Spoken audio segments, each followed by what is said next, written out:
Shostakovich's First Symphony has many little solos that require clear articulation, good rhythm, and energetic playing. One of the things to be thinking about in the very first run that we play is that we have to try to play with flow, okay? What that means is not just blow loud, so then we're playing with a loud sound, but if we try to actually phrase through the run, then it helps us to know where the fingers are and how the taper will go. So let me try to show you. Since we're going slowly, this is how it's going to be.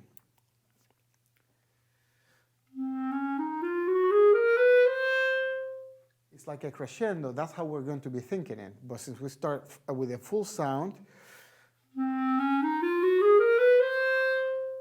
so that all the notes come clear.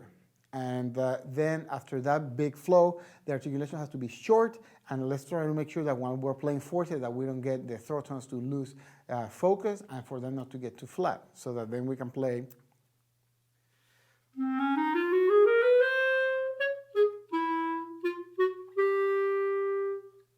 And that has to be clear, so we have to find a very good clear fingering for the throat A. So that then when we put it together, it sounds a little bit like this.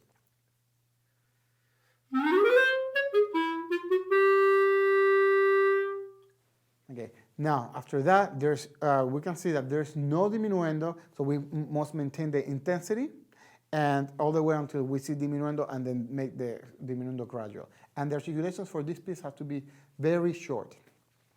In the second little solo, that is number 8, we have to always remember that when we play this, especially in an audition setup, we have to play this solo faster because that's what Shostakovich wrote, right? But we tend to get a little nervous and we tend to blend in everything a little too much. So whenever we look at this, we always have to have a feel that is actually very intense. Now, it's funny because it puts allegro non troppo for the tempo, which is with a good fast pace, but not so much, except that the marking is 160 to the beat. So it's actually quite fast. What that could give you the feel for, so then is then that you can think in 2, so that it feels the non troppo.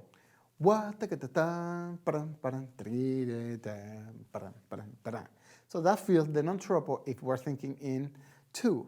If we want to keep looking at the common time and then it's still in 4, then it will have a little bit more intensity, which is great. Now, please be careful that the 16 note is very fast at the end of the first beat, and then in the second beat, because it's 160, right? 1, 2, 3, 4.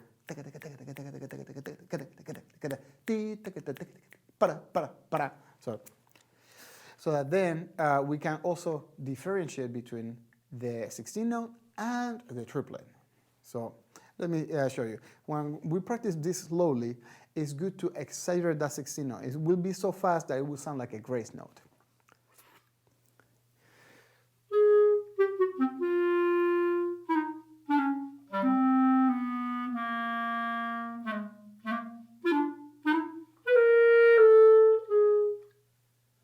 It sounds really exaggerated, but when we're talking at 160,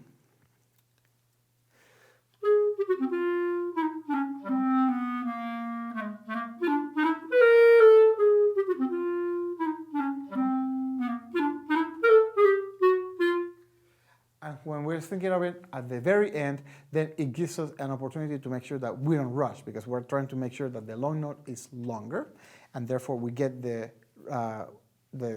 character difference, okay?